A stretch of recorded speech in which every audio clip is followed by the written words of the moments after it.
Okay. Am I streaming to the right place now? Am I streaming to the right place?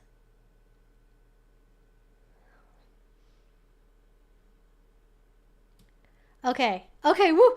Okay, we're streaming at the right place. Okay. Nobody tell me that I started late. I will ban you if you tell me I started late, because I started at exactly 6. But I was accidentally streaming to the wrong place for like a solid 30 seconds, and I was confused about why, and it was because the YouTube link was accidentally unlisted. So, whoops, sorry. I'm not late. Not late. If anybody tells me that, I'm gonna banhammer them.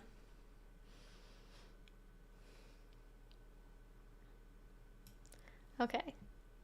I thought I was live. I accidentally went live to the unlisted link version instead of the public version. But we're here. We made it. We're on time. Okay, we're on time. Time is a social contract anyways, fair enough. But thank you all so much for being here. Always good to see you guys. I feel like I didn't get to stream last week. Why was that? Oh, I had one of my roommates had an emergency. They were like, I have car trouble. Can you drive me to the car dealership? Because you're the only one that's here. And then anyways, that took 6 hours. So, whoops, I thought I was going to be home in time to stream on Friday. I thought, oh, it's like 11 o'clock in the, not in the afternoon yet. I'll totally be home in time to stream. Incorrect. Incorrect. I was up for like 36 hours. It was a whole deal. Because I had stayed up that whole night, like, basically just marathon editing stuff, and it was just a nightmare.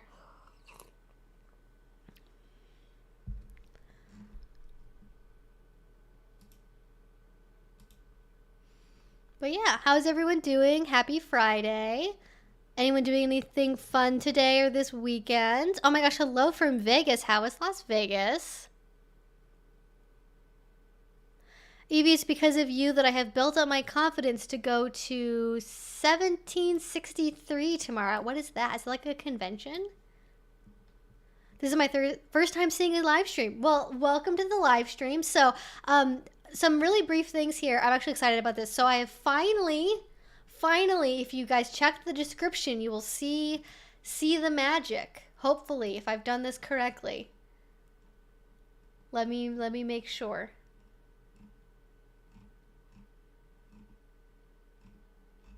I think it looks like I updated it.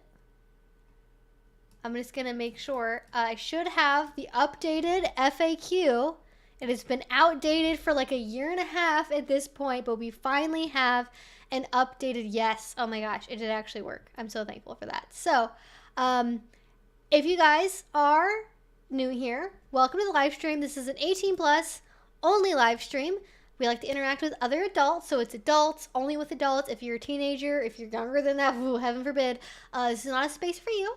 There are age-appropriate resources where if you want to know about like polyamory or kink or anything else, those are places you can go to get advice from people that are, in a more professional capacity than just, a peer group, essentially, people talking about this stuff. But once you turn 18, you are more than welcome to come back and be part of our streams, and do read the rules below. So in the description box, like I mentioned, that's all updated. All the FAQs and everything are all up to date. And now I have it set to be where when you go to the FAQ right at the beginning, and again, I don't know why I closed this because I should have just kept it up so I could have it open for reference.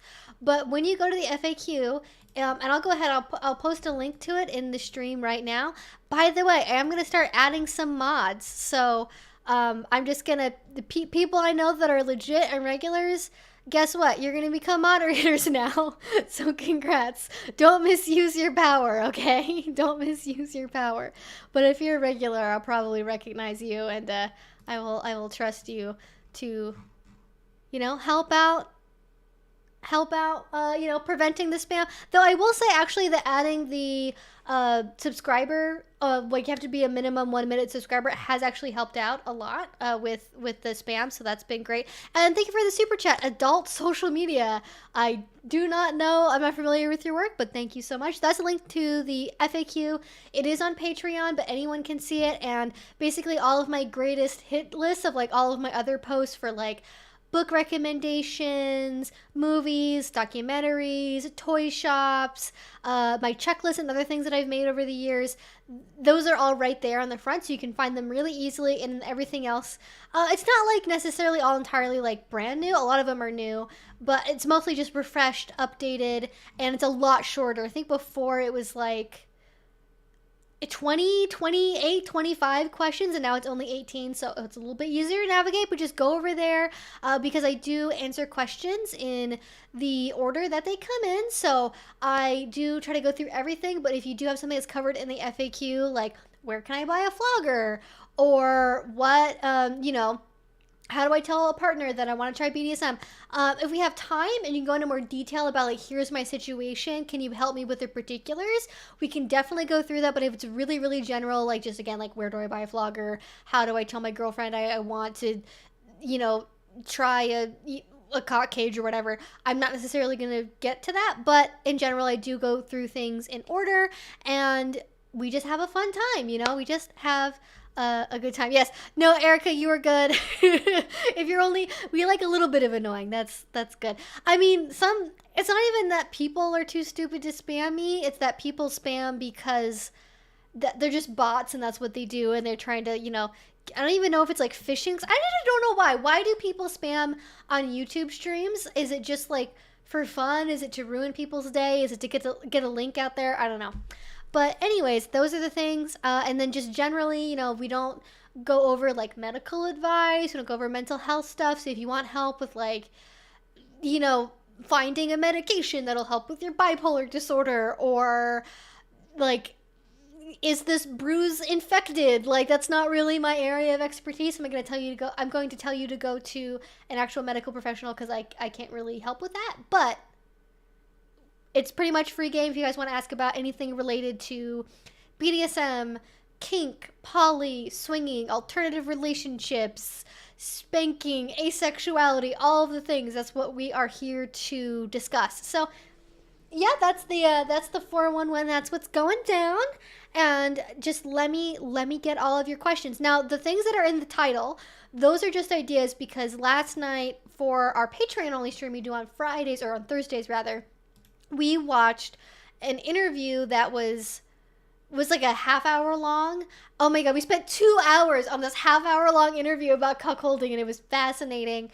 And I just kind of was wondering, like, do people have more questions about that? Is this kind of a topic of interest? Because it does kind of cross the line between BDSM and like non-monogamy. It's like a fetish, and it like can be kink, but it's not always. Like, it kind of exists in this like liminal space, I suppose, where it can be a lot of different things at once. But yeah, in general, let's just go ahead and get into it. Let's see if we got any questions.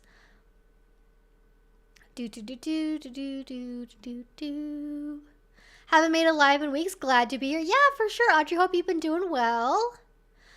Hello from Vegas again. Went out to see a really good burlesque show this evening. Oh my gosh, it's been so long since I've gone and seen burlesque. There were a couple places in Seattle that you could go and you could see like, decently good burlesque. There were a lot of like aerial arts places there, so you could definitely go and see people do like flying pole and hoop performances and things like that.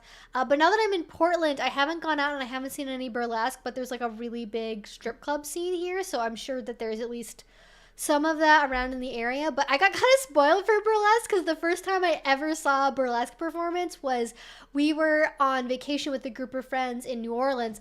Loved it. Went in November. It was like 80 degrees the whole time. Perfect weather by my standards. And we went there and there was a huge burlesque, I don't know if it was a festival or like a contest, but there was like a big burlesque weekend happening. And so we went and we saw what I later found out was like the creme de la creme of burlesque performers. And it was really amazing, like really complicated, intricate, really well performed, pieces of burlesque. And it was so amazing that now when I see local stuff, I'm like, oh, that's kind of like, I don't want to be like, oh, that's it, but like that's kind of what it is. Because it's like watching like an Olympic sport and then like seeing the JV high school version of it. I don't even know that maybe is like too far away. Maybe like a college, maybe like an NCAA like level college game. I don't know, something like that. Oh, thank you for the sticker, Dave. That is so cute. I love a little doggo. That's perfect. Are super chats not going through? What's going on with this? I have my headphones plugged in, so maybe, oh, there we go. I was like, oh, I can't hear it. It's because I have my headphones plugged in because I was doing an interview earlier. I did an interview with a very famous dominatrix that some of you will probably know if you've watched some of my reactions on the channel to like reacting to dominatrixes and stuff like that. So I'm very excited. I've been doing a series of interviews recently. I think I have 7 so far on the books. I might be reaching out to 1 or 2 more people. And what I'm looking for... Oh my gosh, thank you, Nate Hand. Oh, you guys, there we go. $10. Oh god, it's so loud. Funds for the outdoor adventures of Bandit Cam and documentary. Oh my gosh. Okay. Yes. Okay. So I hope you guys like the new stickers we have as well. I updated that. And I also updated how long these are supposed to last on screen. So hopefully they won't go away as quickly because that was a problem sometimes with like the longer questions. So I did get Bandit a kiddie pool. I have a dog. You don't know, I have a Pomeranian. Her name is Bandit. And it's been absolutely massively hot outside. It's been probably above 90 degrees more or less every single day for a month. And it's going to keep being that way. And it's going to be 100 on Sunday. I guess it'll be like 102 or something, which is very unusual for here. As far as I know, it's my first year living here, so maybe it's more normal. But for me, it's unusual. So I got her a little kiddie pool. So I'm gonna, for Patreon probably, because I don't really know where else to put this. I'm going to be filming Bandit's first experience going in a kiddie pool, and I hope she won't hate it. But we're gonna see. I'm gonna make sure she has some like doggy ice cream and some nice treats and stuff. So hopefully she won't like, you know, completely hate the experience. Like I want it to be positive. I'm not trying to torture my dog. I want her to relax and be comfortable and have fun. She's not really a dog that loves water, but she's not really a dog that hates water. Like she's not gonna run in the sprinkler or whatever, but she doesn't mind if it rains. She doesn't like when she's in a bath. She doesn't really try to escape, but she just kind of looks like, how long is this gonna go on for, Mom? When are we gonna be done? Like that's her face. So she's like, I'm okay with this. Can it be over soon? Like this is so sad. It's so pathetic. So those are gonna be her outdoor adventures. But oh my gosh, if I could film her in the yard, you guys would lose your minds. Although I'm not really sure how interesting it would be because she spends like 90% of her time outdoors, like patrolling like between the bushes and the fence line. So I think if I actually tried to get her to wear a camera, it probably would just come off instantly. But yeah. The stickers I think are actually from a Japanese, I think it's either like a blogging website or it might be like a text messaging thing. It's called Line. That's where they're from. I found them online. I was looking for Pomeranian stickers and they're like surprisingly were not that many options for like cartoon Pomeranian gifts to use for super chats. Oh, okay. I feel like I was talking about a bunch of things before I started talking about my dog. But maybe it's for the best. I've lost my train of thought. Oh, we're talking about Burlesque. Yes. Burlesque. Very good. Saw it in New Orleans. Spoiled me for all other Burlesque. Haven't seen anything in Portland yet. Would love to. It's a great time. And who knows? Hello from Ireland. Well, hello to Ireland. Glad you could make it. How are you doing on this fine night? Well, thank you so much. It's been emotional. I appreciate you asking. It's been emotional. As you guys may know from one of my recent videos, oh my gosh, thank you, Jody. Oh, look at that. Look how cute it is.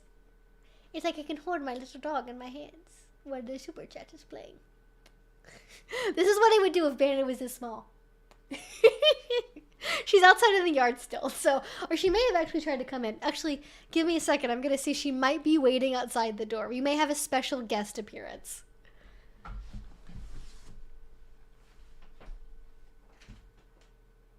Little dog. Bandita. Bandita. There she is. Good girl. Come here, good girl. Yeah, there you go. Running. Yeah. Good job, honey. Good job. You did it. Good job. Good job. I'm going to take that off because Jingles is going to be really loud on the microphone. All right, here we go. Now I can do this to you in real life. I know. We had to just remove the jingles because the jingles would be very loud on the microphone. Ooh, sneeze on my face. All right, that's dogs. That's dogs for you. Thank you. Okay, so this is the Banderita, the Bandolina. She's very good at recall. I can call her from, as long as she's inside the house, it doesn't really matter where I am. She will come and find me. It's so cute. I love her so much. I've had to brush her like every single day though, because she's just shedding like crazy, trying to keep up with the weather being the way that it is. All right, I want to make sure I'm not missing any questions. Yes. Hi, the first question. Hi, can we see Bandit tonight? Yes. Here she is. Although she's not always in the house. So, you know, she gets to decide when she wants to do stuff. I bought my first butt plug today. Oh my God, so exciting, Audrey. There may be something very special, Audrey, that's going to be right up your lane. I've been working on a special project. It's why I haven't posted videos this week so far. I'm working on a very special, probably way too much a detailed project it's going to involve butt plugs. Okay, that's your hint. Butt plugs are involved as part of this thing. So you guys will know what it is. When can I announce what it is? I want to say it's either I think it's going to be this next weekend is when I can formally be like, hey, here's the cool thing I've been working on. And I hope that you guys enjoy it because I've worked my butt off making it. My week has been, I was pulling 12-hour days every day this week except for today. Today was like a little bit more normal, but that was mostly because in the middle of the day I had to go and get a bikini sugaring. So like I was gone in the middle of the day for a little bit, but yeah. Ooh, 1763 is a BDSM dungeon in Atlanta. Oh my gosh. Well, I hope you have an amazing time, Scritch. Something like that. Let me know. I hope you have an amazing time. I have always wanted to visit Atlanta. I've been in New Orleans. I lived most of my life in the Southeast, so I'm familiar with the area, but I've never been to Atlanta. And there's another big dungeon in Atlanta, I think. And people are surprised, like, oh my God, I can't believe there's a dungeon there. And it's like, of course, there's dungeons everywhere. Just if you turn over a rock, there could be a dungeon. You never know. Yes, the mods have happened. The moddening. Glad I caught this live. These are topics that interest me. Yeah, for sure. If you have any questions related to either what's in the title of the stream or just in general, please let me know and I will get to them as soon as possible. Well, we do have mods, but the problem is I don't have enough mods for full coverage of every time that I stream. And some people are on all the time and some people are not. So it really just depends. I always need more mods. So hey, if you're a regular and you generally obey the rules, you might end up becoming a mod. You never know. I just keep forgetting that I'm in charge and I'm the one who gets to decide if mods happen or not. What's the best way to collab with me? Send me an email to my business email. It's lupineeventide@gmail.com. If you go to the About Me section on my YouTube channel page, or you go to any of the descriptions of my videos, it's on there. Oh my gosh, Grix. Okay, we have a huge question. Thank you for giving me the confidence to go to 1763 tomorrow, a BDSM dungeon in Atlanta. I have struggled with back pain, and your videos have given me insight as to what is available when I can enjoy. Keep it up. Yeah, oh my gosh, for sure. I am so happy you're going to be going there. That's so exciting. And isn't back pain the most, I'm not trying to minimize your thing, but I'm just saying, isn't back pain one of the most common things that Americans deal with as older adults? I'm sure there's things you can do as somebody with back pain. They're definitely going to have probably horses and spanking benches, things that'll probably be easier for your back pain, but good luck. I hope you have a fun time. Even if you don't play, just watching people and meeting people and talking can be a really, really good experience. So even if you don't get to play, even if you don't feel comfortable enough to do that yet, taking that first step and going somewhere, seeing what the place is like, meeting people, getting to know names and faces is huge. So round of applause. Woo! Hey, Evie, might be too soon for a question. Oh, never too soon. Go ahead. But what is a good way to decide on a scene name? Okay, so I have an older video that I did on scene names. I don't even know how long ago I did this. It would have been years ago at this point. But I have an older video that I did about scene names. And basically, it sort of depends on what you intend to use the scene name before, yeah, for sure, definitely email me, no problem.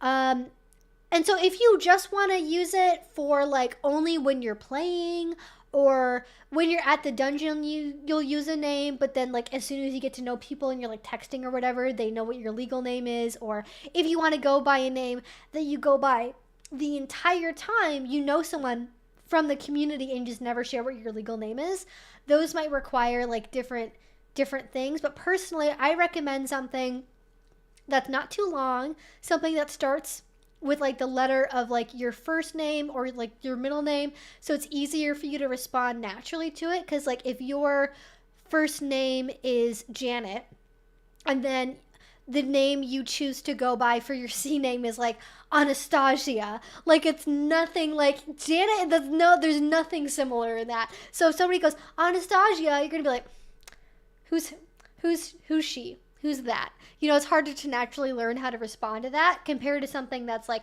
more similar to your name, or at least like has similar sounds to it, or maybe even a similar number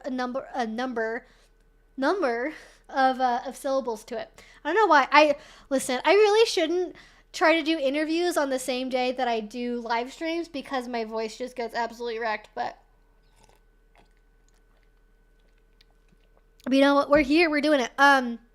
And then also for scene names, it depends, right? Like if you want something that's more for play and you want something that's like gonna reinforce a particular headspace or a dynamic you want to have, like service or pet play or being a little, that might kind of change the name that you want to pick. Because if you're role playing as a little, and that's kind of the purpose of your scene name is to have like a little name, Barbara might not be the best choice, because for most people of my generation, the name Barbara conjures up like the image of like a great aunt, or like, somebody that's like more older, more established, as opposed to like feeling more youthful, like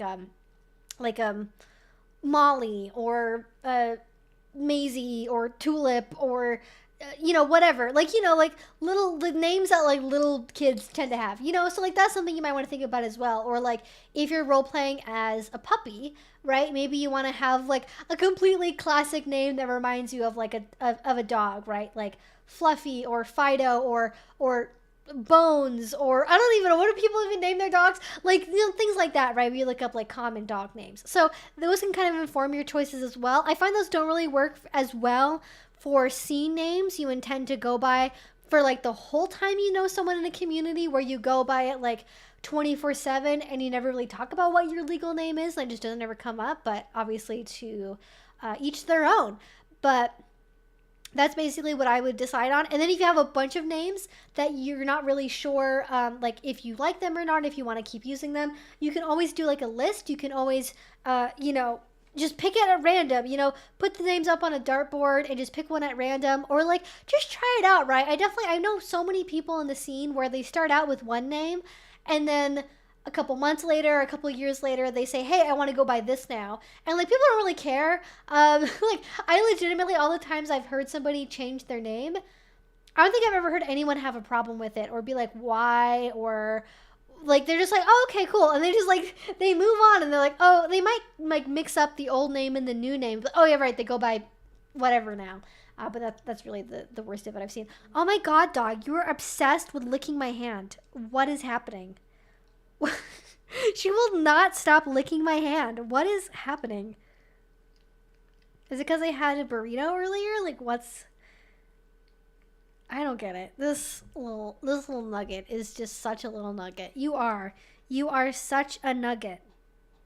Are you thirsty? You had a full bottle or full bowl of water. I have a full glass of water because I'm a human. And that's how I drink water. Anyways, that's my dog. You name your scenes? No. Scene names refer to... maybe I should explain this. Scene names refer to... when you go by a name other than your legal or given name, within the BDSM community, either as part of, when you're playing or when you're at a dungeon, or just for anyone that you meet in the BDSM context would know you by that name. It's a way to have separation between your vanilla everyday life and maybe your job, and also like what you do for kink, because different people have different reasons for it. Some people like to have the mental separation between, like, John, the mild-mannered accountant, and Carla, the sissy maid. They want to have that separation. Or you have other people that like need to have that, not just a want, but like their work is really private, or they work in the government or something, and they need to have a lot of privacy and separation between their everyday life and their kink life. And some people just find it helps them with their scene space, or they like using titles, or they like having, maybe they didn't even really like their real name, and they like the chance to basically create a separate identity for themselves based on a name that they chose. So there's lots of reasons behind it, but scene names I think are really fun. Definitely not a requirement. There's a lot of people, I think, more and more as kink has gone more mainstream and become more accepted, I think like less people tend to use scene names, but also like so many of us meet on the internet now that it's like just whatever your username is. Like if you're on Twitter or FetLife or whatever, like that's what people would know you by. So yeah. How can I deal with having no money but having kinks that require a bunch of money to engage in, like latex, for example? So I totally get that. Kink can definitely be expensive. Let me just, I know. I'm letting you down. There you go. We'll say hello later. Okay. So for things like latex that cost a lot of money, I would definitely, especially when it's like clothing and stuff, there are definitely a lot of people that are either like pro-doms or sex workers where they will have like secondhand clothing sales on eBay or on FetLife, where you can buy like gently used secondhand goods that are a little bit cheaper. Libidex, actually really, really big famous latex manufacturer, which you may already be familiar with. They have like a more off the rack, more budget version of their store, which I believe it's called Latex Express still. Let me check. Latex Express, and they have less sizing options, so if you're not a standard size, this might not work great for you. But if it's like stockings or gloves or things like that are more one size fits all anyways, like this works really well. They tend to be cheaper than regular made to measure latex would be, and they have sales like all the time. So I would definitely look for places like Latex Express, wait for them to have a sale, look for secondhand stuff on like eBay or FetLife. Those are all really good options. If you know people in your community and you're in a space where like there's rubber fetishists and they have rubber events or meetups or things like that, they might have pieces that you can borrow, things they've outgrown, things they don't use anymore, that they might either let you borrow or you could use at a discount. So that would be how I try that. And then if it's other things, like if you want to try like flogging or caning, and you don't necessarily want to buy, $100 flogger before you even know if you like it or not, there's always people at dungeons that have equipment, and they're almost always, unless it's like a special piece between, a master and a slave or some other kind of DS relationship. Oh, thank you. Yeah. Definitely Instagram works. I don't really get on there that much, but email also always works, but thank you. So yeah, it's latex and things that also definitely works, just for borrowing stuff secondhand, but also definitely with floggers and canes and stuff. There are almost always people that are more than happy to lend them out to you, let you borrow them, see how they feel, try them for a scene. People love sharing their toys. Just don't ask in the middle of people playing, okay? If you see somebody who's using like a really cool flogger or a rubber chicken or whatever, I don't care what it is, if they're playing with that right now, or they're playing it all, and you see it in like their toy bag, wait until they're done, wait until after they're done with aftercare, and ask them later when they're completely done playing to be like, hey, I saw you using XYZ thing. Can I know more about that? Would it be okay if maybe next time I got to try that out? Where did you get that from? How, get into a conversation about it, right? And most people are more than happy to lend stuff. So that would be what I would look for. Also, in person tends to be cheaper. So if you ever go to like a convention, a lot of places will have discounts in person, but that's a little bit less of a guarantee on that front. But good question. Okay, sweet. I'm so excited. My Nightbot is working. Okay. So it wasn't working before, and I did a lot of work preparing for the stream last week, and I was super mad that I couldn't stream because I was like, I finished the FAQ, I updated Nightbot, I'm gonna have mods, it's gonna be awesome.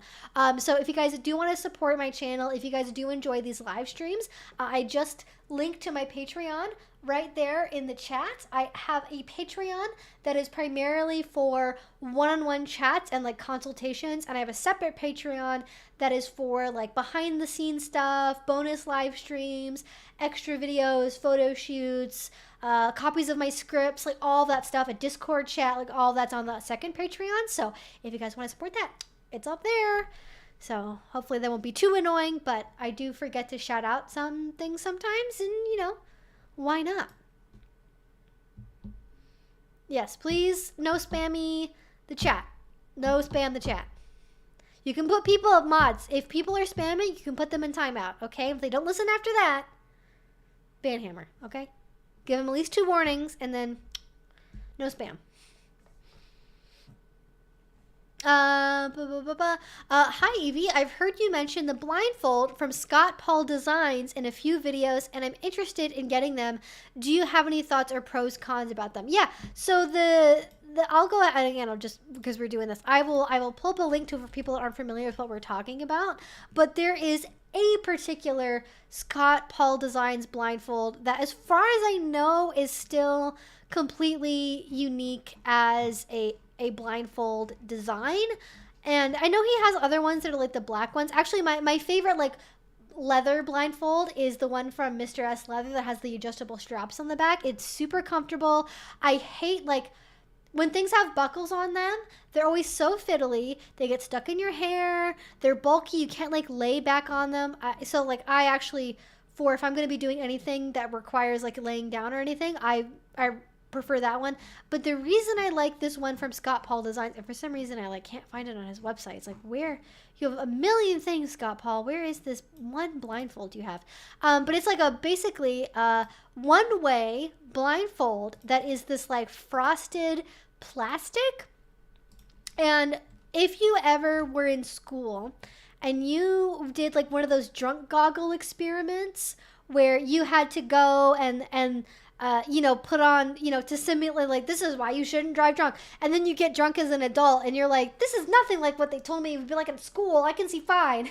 But anyways, it's as the most similar would be like either looking through a really foggy glass in a shower, or like drunk goggles. And it's this clear blindfold that you wear, and it's kind of like boxed out a little bit, so it cups around your eyes, and it makes it so you can kind of vaguely see things. Like, you know, I could kind of see this shape if it was this far away from me, but it would be about as blurry as it is for the camera before it focuses.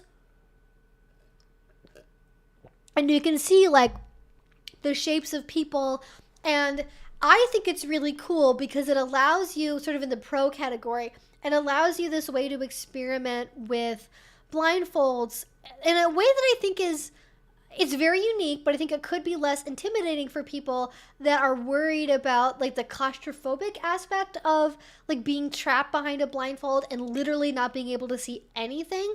This allows you to still see, but I think actually can kind of give even a more pronounced sense of control because, for example, the way that I've used them before is you have a partner walking you around on a leash when you're wearing one of these, and then you have to trust them to steer you in the right way, even when you think you might know what the right way is because you can kind of see, but you have to trust them to like lead you in the direction that you're supposed to go. So for maybe downsides of this blindfold, I would say that probably it is like, it's not sharp necessarily, but it's not soft either. It's a very rigid material. It doesn't conform as well against the skin as like a leather blindfold would. So the main thing that I've had difficulty with wearing a blindfold like this is it can kind of wear into the bridge of your nose a little bit, where the plastic kind of curves around this way. Like the eye cup area I haven't had problems with, but right under here, if you're wearing it for long periods of time, it can start to wear down and be a little bit irritating. But that's really the only thing I can say that is like a really big negative to it. I mean, maybe other like price point. I'm actually not really a fan. He has this design where he puts like a really tiny little like D-ring attachment right here on the front. And I just don't find that to be like visually appealing in any way. Like I just don't really get the benefit of it. Like I've never put anything on there. I've never like felt like I needed to do anything with that. So I don't know. I'm not a big fan of that. It kind of just seems like hardware for the sake of hardware. But those are really my only two negatives. I think it's a really unique, interesting blindfold experience. And I think it's really good quality, really well made. If you have the budget for it, if you like stuff like that, I would definitely get it. If you're into sensation play, sensory deprivation, if you like kind of the power and control aspects of bondage, this could be a really good pick for you. But, you know, and also I think a good kind of general introductory blindfold for people that maybe don't want to fully give up their sight but want to have the sense of losing control at the same time. So that's my opinion about the blindfolds. But yeah, I generally do really like them. Last night I saw a zombie burlesque show. It was funny and sexy. Was it like a comedy thing? I don't know. That's funny. I don't think I've seen a zombie burlesque show before, but that sounds good. Hey Evie, my AC is not working. I'm in South Florida. Whew. I lived in Fort Lauderdale for a long time. I get you on that. I'm super happy I caught this live to distract from the heat. Yeah, for sure. I'm also distracting myself from the heat because it's probably like 80 degrees in here right now. And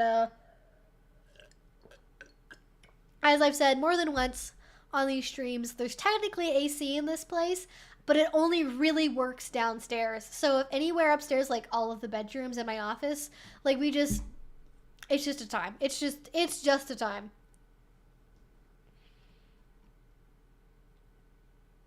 Oh my gosh, Bearlesque? As in with Harry Gaymet? Oh my god, that sounds amazing. I would love to watch that. That would be so cool. I'm totally into that. That would be great. Oh my gosh, you're making pickles? I've been really into making jam lately, and I didn't have time this year to like...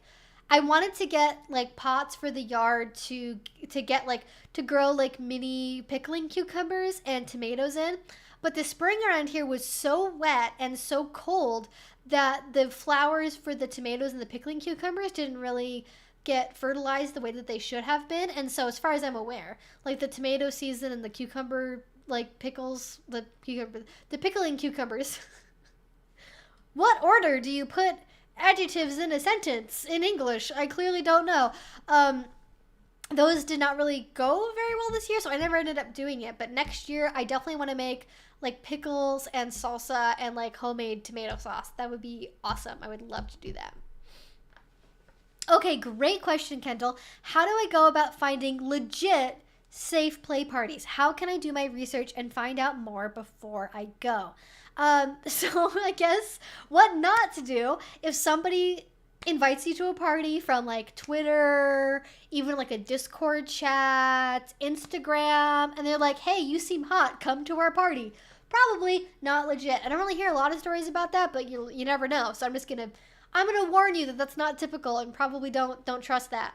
But what I would say are the best ways to find events and play parties is still mostly going to be FetLife, and there is also another place that's called Blackthorn or Forbidden Tickets, and they more have local events for the Bay Area, but they do also advertise for a lot of organizations that have online classes they host through the website. And those places usually also have physical locations and they have dungeons, so that might be a good resource for you. But the best way to go still is, I think, one, you can do like Google searches. I should maybe start there so you don't have to be on FetLife. You can do Google searches, and depending on where you live and like how strict they are, like here, like if I Googled Portland BDSM dungeon, you know, I would definitely find places through that. And definitely if you're looking in like Vancouver, BC, or in Seattle or San Francisco or LA, you definitely will find dungeons through doing that. A lot of them are going to be like dominatrix dungeons where, you know, you pay someone and it's not a play party, it's not public, it's like a dungeon in the hiring a professional sense, but you will also find some more like public facing dungeons that way just through Google. But you always need to vet them, right? Because just because they're on Google doesn't mean they're like safe or ran by a good person or whatever. So I always recommend going through FetLife and going through local groups and seeing, like, do people talk about this dungeon? Do people talk about events here? Is there any drama that's happened at this particular venue? Like, what's been going on? And then you can also see, okay, like, who's hosting the event, right? Like, check out their profile. What do they talk about on their profile? Because if they have a bunch of, like, male superiority, all women are submissive type shit on their profile, that's probably going to be a red flag. But if they are like, you know, they're very open about education, they're really into, you know, coordinating things, you know, and they seem very open and honest on their profile, that's probably a better sign. Also see how many people are RSVP'd to the event. You know, is it 2 people with no profile pictures, or is it like, you know, 30 to 60 people? I'd say would be like a typical amount for like an in-person, you know, standard dungeon party. Though at some places, sorry, I have like really bad allergies as well right now too. Though at some places, you will see like even up to like 200 people RSVP'd if it's like a really big dungeon or a really big party night. But, you know, well, you know, 50 to 200. That'd probably be my guesstimate for like a city dungeon, and then maybe more like 30 to 100 for like a smaller town or something like that. So see who's RSVP'd. Like, are they people with actual profiles? Do they have profile pictures? Is it all just like single guys with their dicks out? You know, like, you don't have to completely stalk everyone on the list, but try to get a sense of like who's RSVP'd, like what are their interests? Are they all in MS relationships? Are they all into like the gore lifestyle? Are they all into bondage? Are they all into pet play? Like, kind of see who's drawn to the event and see how they talk about kink and stuff on their profile. Because obviously, again, if you get a bunch of people that are, you know, they talk about how social justice and the PC culture has ruined the BDSM scene, that might not be the crowd for you. Maybe it is. Maybe that's exactly your crowd. I don't know. But just see if they have values that align with you, or see what kinks they talk about. You know, how old are they, right? That might also be a consideration for you if you're like younger and newer to the scene. Do you want to go to the dungeon or the play party night? Because, you know, even the same dungeon can have, you know, sort of a different makeup of people at it depending on what night of the week it is.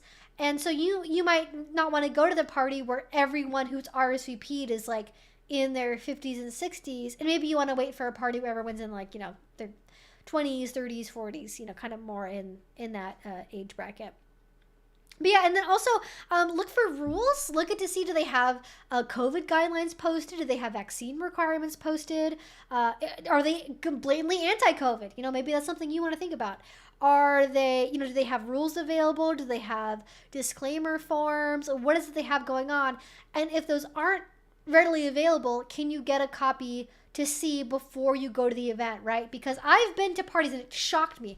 I've been to play parties before when there's no rules, no like okay, so I could come in here and like film myself doing a blood play scene and getting blood on the ceiling, and that none of that would technically be against the rules. You know, so rules I think are important. You know, some places are more kind of old school, kind of loose, and they kind of just have like a code of conduct they follow, and like people just kind of know what it is, I guess. But having a set of rules I think is important. Having a set of like, you know, disclaimers, guidelines I think is really important.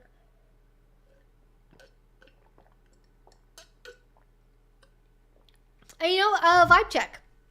Always got a vibe check. You know, trust your gut. If something doesn't sound right, if it doesn't feel good, if you're like, I don't really think this is really what I want, listen to that. Step back. You can always go to a party and just plan on watching and not actually playing, not actually participating yourself, and just being there and seeing what it's like, and that being the point for what you're doing, not trying to find play partners or whatever. And sometimes it's actually the smarter plan.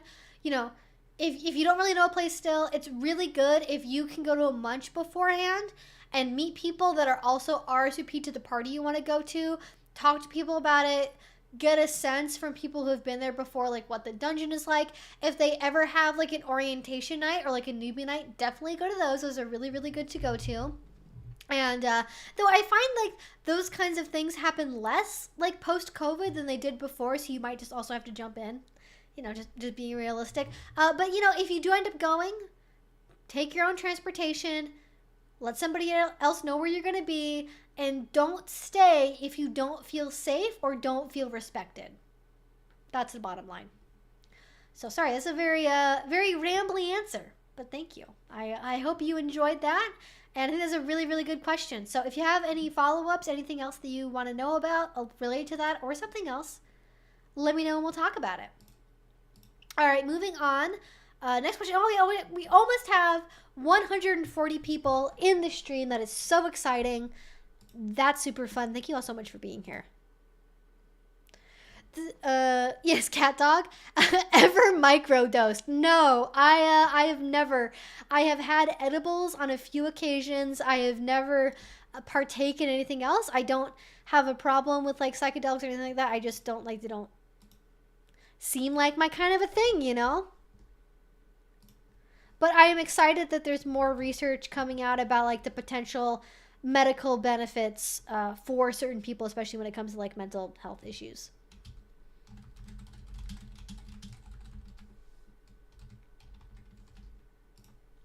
All right, I've tweeted the tweet. Okay, next question. Yes, line stickers are really cute. I know, they do the best job. Yes, the Cameo Bandito is true. Bandit probably detected all the chat and decided to make an appearance for the fans. Oh, for sure. Well, to be fair, I called her from downstairs. She was definitely asleep on her bed downstairs when I called her in. All right, let's see. Where we at in the chat? And ask your questions sooner rather than later, folks, because I can't promise I'm going to get to all of them, because I don't always have enough time. So ask him now. Ask away. And that is what the super chat is for. By the way, I didn't say that earlier. You guys have been awesome with the super chats. But if you want to make sure that I answer your question, super chat below. There's going to be a little $sign on your chat. You can use that. Or you go to the link down below and go to Streamlabs and go through that. That takes PayPal. And, both work. So both. You guys have seen it. It shows up on the screen. There's a cute dog picture. It's a fun time for everyone. Why not? Will you make any other merch? I kind of go back and forth on merch. I have periods of time where I'm really into making merch. I think at this point, if I made more, I would want to hire somebody to make graphics for me. Like I would want to work with an artist to make more merch designs for me rather than just doing stuff on my own. But I would like to at some point. I just not on my priority list for stuff recently. Yes, Bandit is the foreman of the hour. I'm just chopped liver. You guys are here for the dog. Have a seemingly specific question about starting in kink. As a newbie, I have been enjoying lighter solo play. I was wondering what your recommendation might be for ideas to get the feel for kink. So this is really interesting. The interview I did earlier today, we were talking about like intro play for newbies. Like, what do you do if somebody wants to try the idea of kink, but they don't necessarily know what they want yet? And I think lighter solo play is definitely a totally valid way to go. I would probably do, I would do like a smorgasbord of, I would probably do like maybe some sensory deprivation, right? So like blindfolds, a gag, earplugs, things like that. Bondage, right? Self-bondage. I wouldn't necessarily recommend handcuffs, but you can do rope bondage is really popular. Leather cuffs as well. You can like get connectors for or locks for, really popular. Just be, careful about locking yourself to something and not being able to get out of it. And then I would probably, you do that. Sensation play, right? So like wax play or massage candles, temperature play in general, so like playing with like hot and cold or like ice cubes, that can be really fun. Feather ticklers, things like that. Although tickling yourself is really hard, it would be more about the sensation of the feather than like trying to actually, feel ticklish. I would do for impact play. Impact play, solo bottoming is a little bit harder, but paddles definitely work. Canes definitely work. When I'm doing self-play for pain play, I would say I mostly do like batons. So they're kind of like paddles, but they're rounder, I do stuff like that, and I do canes. Those I think tend to work better than, for example, like floggers. Floggers, you can do like this, right? You can kind of hit yourself on the back, but that it's not really as effective. That really works super well. I'm trying to think if there's any sort of like big areas. Like it's hard to get into like the power play aspect of kink when you're just doing it by yourself. It might be a little bit cringy, but some people do really enjoy like BDSM ASMR. And I can't recommend any particular people, to you that do kink ASMR. So I guess if you guys have any favorites, shout them out in the chat. I'd love to actually talk to somebody who does ASMR stuff and like, hey, what's the deal? Are you into BDSM? Is it just, how'd you get into doing BDSM ASMR? I'd love to know. I did mention earlier really quickly, I was doing interviews. I'm looking for somebody to talk to about ABDL and like CGL relationships. And I'm also looking for somebody to talk to that knows more about like the gore lifestyle and the Gorean, the John Norman like books. Like I would really love to talk to like those categories of individuals and like an interview sort of format. But yeah, it's hard to get the sense of like the power exchange, but you might enjoy listening to some like ASMR type stuff when you are doing like solo play. Actually, the one-way blindfold that I showed you guys earlier, the one from Scott Paul Designs, that works really well for solo play as well because you can still see quite a bit depending on how far away it is from you. And so you get the feeling of a blindfold without being totally incapacitated by it, and that might actually work really well for solo play. So those are sort of my broad strokes recommendations for like getting the feel of kink. Take time for yourself, like set your scene, think about the lighting, think about the music, think about the environment, maybe meditate beforehand if you're into that. Like try to put yourself in the mood, light some incense, light a candle, like definitely make it a scene space for you if you really want to get into the zone of it being like kink as opposed to just kind of like trying out random stuff, which is, experimenting is also just totally valid. But if you want more of that like scene feeling, really embracing all of your senses into that with, are you smelling incense or a candle? How bright is the room? Are you seeing candlelight or early morning sun or bright overhead lights because you're doing a self-interrogation scene for some reason? All factors to consider. What are you hearing, right? Is it just nature? Is it a white noise machine? Is it ASMR? Is it a certain playlist of songs that you like? Just think about the senses, embrace those, utilize those, and that can really, really make a big difference, especially if you're just, doing something in your room and it might feel kind of mundane. I can't wait for the butt plug content. Yes, the butt plug content is coming, not to worry. Oh my gosh, I'm almost out of water. This is a problem. I am plugging the project. Yes, that is a valid pun. That is permitted. I allow it. Well, the carpet wasn't soft enough for us, was it? We had to scratch up the carpet some more. I know. She does this thing where she scratches at the carpet to make it softer, but it's funny because unlike a cat, she's like physically unable to damage the carpet in any way, and it kind of just like is like he just sort of is doing it. It's very funny to me. I love my little dog. I don't know if you guys can see her. She's like right behind my chair. No, you guys can't see her. She's like, she knows. She's like, I'm gonna be off camera right there. I have some really cute butt plug earrings I got from a local queer shop. First of all, love that. Second of all, I wish I had earrings. I keep telling myself that I'm going to get my ears pierced because I have a whole plan. I really want to get, depending on how my body reacts to it, I really want to get like, I want to get double lobes on both sides and then maybe do something different on either side. Like maybe my ears are really flat though. Like I can't do an industrial because look at that. This whole side of my ear is completely flat. I don't have any pocket in my ear at all to put an industrial through, but I'd like to do maybe some kind of like higher up like cartilage piercing or something like that. But my ears are just like so flat. I don't even know why my ears are like that. I don't think I've ever seen anyone who has like flat cartilage the way that I do. It's just me. It's best to get into light play, but wondering what Evie recommends to start in BDSM. Yeah, just it's really not even about like making sure to do particular things when you get started, but just not doing things that you might not realize are dangerous, right? So I think you can explore whatever you want in BDSM. Like if you want to do role play, do that.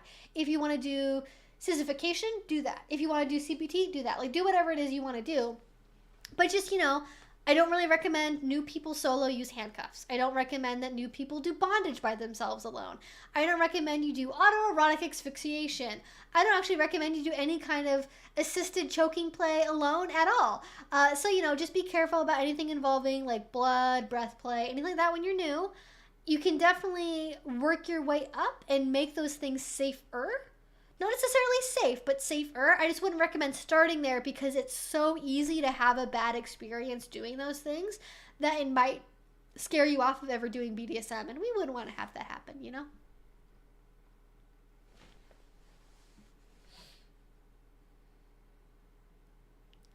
Hi, my boyfriend and I just got together and he wants to hot wife me. Have you made a video about that kind of play and trying to learn more about it for him? No, I've not made a video about hot wifing. Because again, like sort of like I mentioned at the beginning of the stream, it's kind of in this like in between area of kink where it's like hot wifing and like vixen stag relationships and things like that. They are they can have a kink application to them, but they're not exclusively BDSM. So just like give a brief definition for people. Hot wifing is it's like okay, let's say cuckolding. These are my definitions for it, but the way I kind of see the difference is like cuckolding is about usually the male partner being excluded from sexual activity when his wife is having sex with another man. And when you add a BDSM component to that, it's typically a dominant woman with a submissive man, usually doing something like chastity or like small penis humiliation or something like that. And the power dynamic is usually that the wife is in control and the wife is like dictating what's happening and who she's having sex with, and the humiliation of like the male partner that she's with and things like that. Whereas a hot wife is the partner of a man that likes to share her with other men, and it tends to, I mean, that dynamic, it is still like the man is watching the woman have sex with other men, but the power direction is different because then it's about the man dictating, hey, I'm going to share you with other people. I'm going to, I'm the one who's in control and kind of dictating this and kind of leading this happening. And it's more that the female partner tends to be the submissive one and the man tends to be the one that's more dominant. And I'm using gendered kind of language here because typically these things are construed in like pretty heterosexual contexts. Like I'm sure hot wifing and cuckolding happens in like queer context, but it is very predominantly heterosexual, or sometimes the woman happens to be a bisexual, but the acts themselves are typically construed in a necessarily heterosexual fashion because it's about, oh my god, this member of the opposite sex is pleasing my wife or my woman or whatever in this particular way. The other term that you will hear a lot is stag and vixen. And so the term that gets used, how this all kind of connects is in cuckolding, the male partner that comes in and fucks the woman when the other guy is watching is called the bull. And in a stag relationship, a stag is the dominant man who's like encouraging his like female partner to have sex with other men. But again, it's like, I'm not really sure what the difference is between like stag and vixen and hot wifing. They may just be like different terms for the same deal. But those are sort of like the brief overview summaries of those things. I would say that if you want to have a relationship that involves like stag and vixen or like hot wifing type stuff, definitely make sure you talk about boundaries beforehand, because you are dealing with sex, potentially dealing with sex with strangers, and things that can seem really hot in the abstract can quickly become very not hot in the moment. So we just want to make sure we're checking in, especially as we're exploring new territory with a partner. Especially because you and your boyfriend, in this particular scenario, are also new to each other, and you're also learning each other and learning each other's boundaries. So, if you feel comfortable, having sex with men, but only if there's a condom, great. Or if you only want to do oral and anal but not vaginal.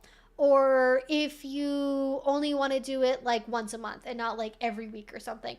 Now is the time to really navigate that and negotiate that.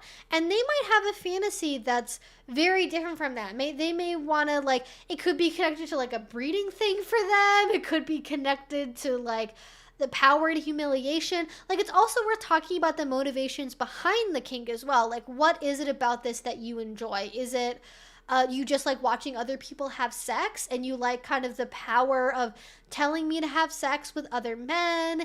Is it about, you know, the humiliation of like maybe you want me to have sex with like unattractive men that are less good in bed than you?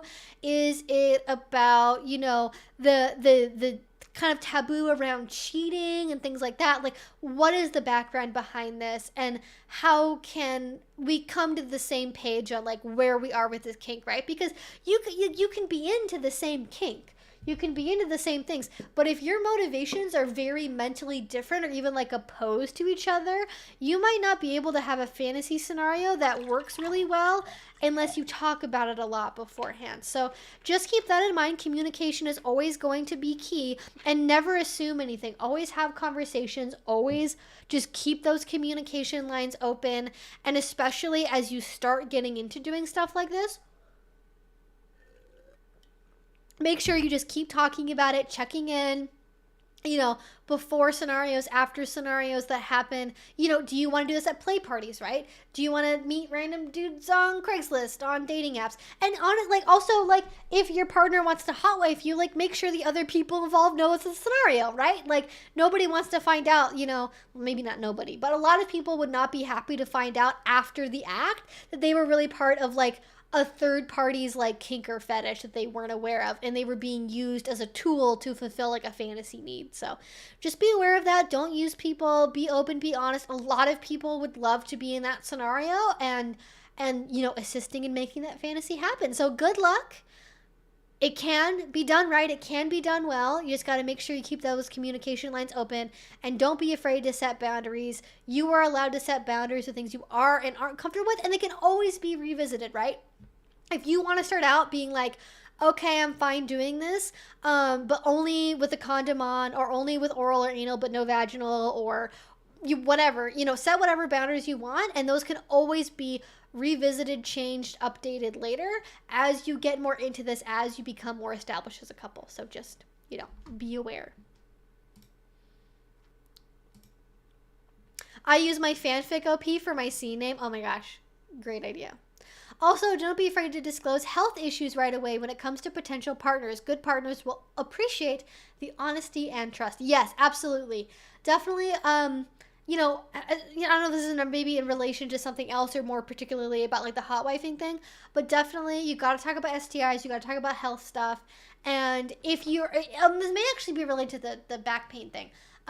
You know, if you're going to be doing a scene and you're newer and you have diabetes, if you have a chronic pain issue, if you, you know, if you faint, if you have to stand up for more than like 30 minutes at a time, like, make sure people know what's going on.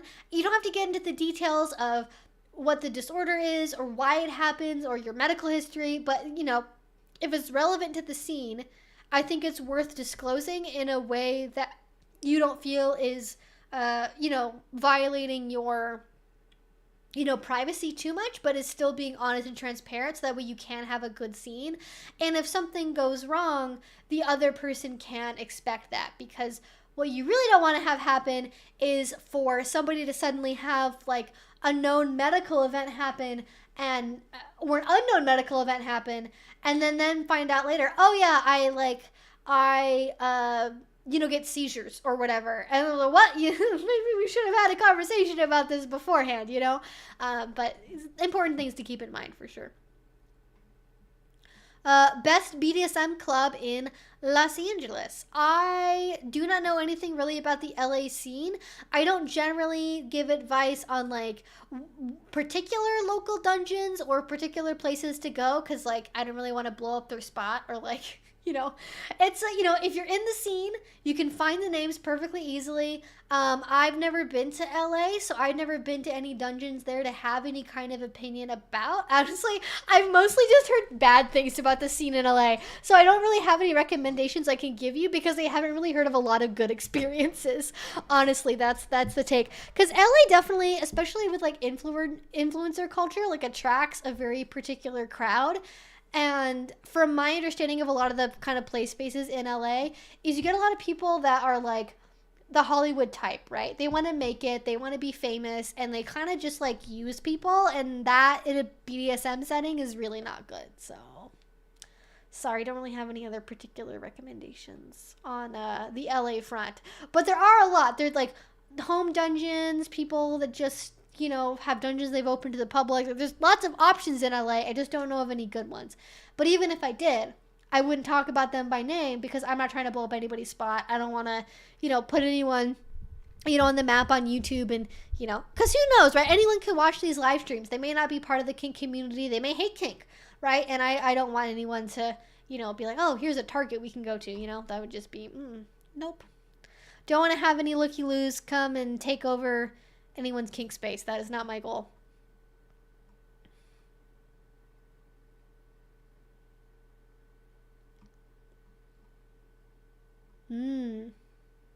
Can I be just a vanilla sex person but identify as someone into BDSM? Well, I think you have to be into BDSM to some degree to identify as being into BDSM. Like if you are not into the same sex, you can't really identify as gay. Like, there has to be some component of liking something about the thing, right, to identify with it. But also, like, you can be into vanilla sex and also like BDSM. A lot of people that do BDSM, they like BDSM with their sex, but they don't do BDSM for the sex. They have vanilla sex in other contexts, and they do things that are also just vanilla in addition to the kink things they do. So just because that you like vanilla sex doesn't mean you can't be into BDSM. Some people, though, are like that, and they like BDSM all the time with everything. They never want to ever do anything vanilla. But other people, it's more about what's right for the moment and right for the mood. And sometimes that mood is kinky or BDSM, and sometimes it's vanilla, and it totally just depends. But, if you are a vanilla sex person and also vanilla in life at large, like you're not into spanking, you're not into power exchange, you're not into the B, the D, the S, or the M, you gotta be on at least one, okay? You have to be into at least one of the things on the acronym to count as, in my mind, being part of, like, identifying as someone who's into BDSM, that feels obvious to me.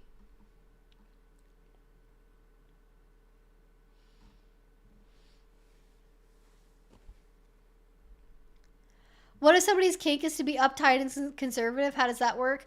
Well, I have seen people do scenes before where they pretend to be Donald Trump and then do like a group like humiliation scene where somebody's dressed up as Donald Trump.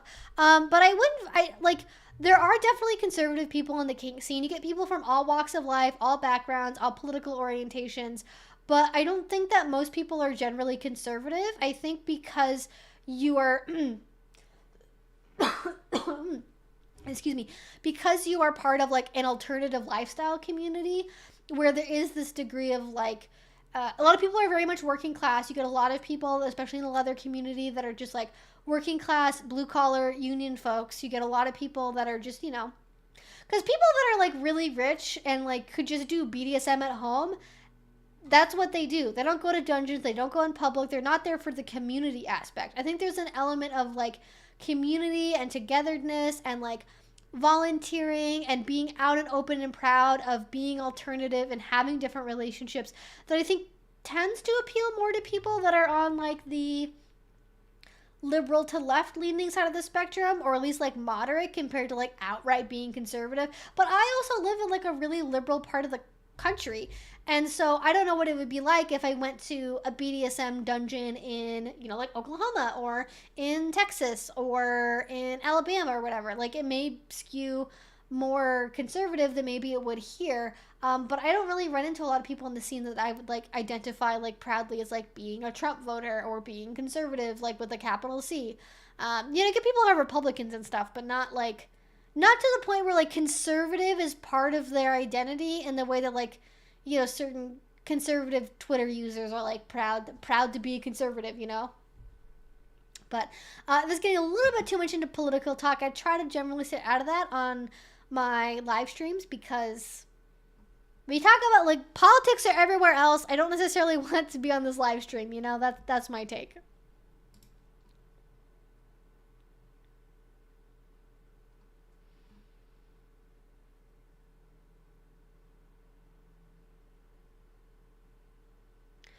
Secondhand sex worker kinkwear, is that a good idea? Well, latex can be fully sanitized, so like I don't really think it's a problem. But also like sex workers aren't any more dirty than like anyone else is. So like if you're ever buying like secondhand and also a lot of stuff doesn't end up being used. So you gotta remember, like, especially if you're like a dominatrix and you're working with a lot of clients who buy you stuff and bring you stuff for scenes, you might only ever use something once or twice before you decide to sell it or decide it's not part of your wardrobe or your style for the moment. Like, just because it's secondhand or from a sex worker doesn't mean that it's dirty or overused or like any more dangerous than anything else that like anyone else would wear. But also, especially when it comes to like, I wouldn't recommend buying like secondhand leather, generally speaking, unless it's like an outerwear garment. But if it's latex, like I don't really think it's a problem.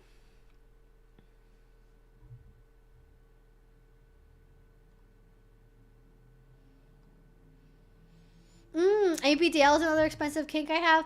Yeah, I don't really know so much about the ABDL stuff. I mean, I guess on that front, I'd probably say that a lot of people sell, lightly used or unused, like, good, like, actual, like, children's goods at, like, yard sales and flea markets and stuff. But, like, if you're talking about, like, buying adult-sized baby furniture, like, yeah, I don't really know how to make that not expensive. But, every once in a while, I'm sure somebody's going to sell a sample or like, factory seconds or something. Almost everywhere ends up having at some point like a trunk sale or like a factory seconds. And you just got to, be patient and get a little lucky. I got a question of what is your opinion on starting BDSM from online, because I live in an area where it's hard to find kinky people in my area. So would online be an alternative to getting into BDSM? I mean, really, it all depends on what you want to get out of BDSM. Obviously, because I am somebody that does BDSM stuff as my job. Like, it is literally my job to talk about kink online. I wouldn't have a job if people weren't, willing or wanted to learn about kink through the internet. And so obviously I'm very pro that. You can definitely do things like online. You can go through munches, you can take classes, ebooks, seminars, FetLife writing, FetLife groups, Discord chats.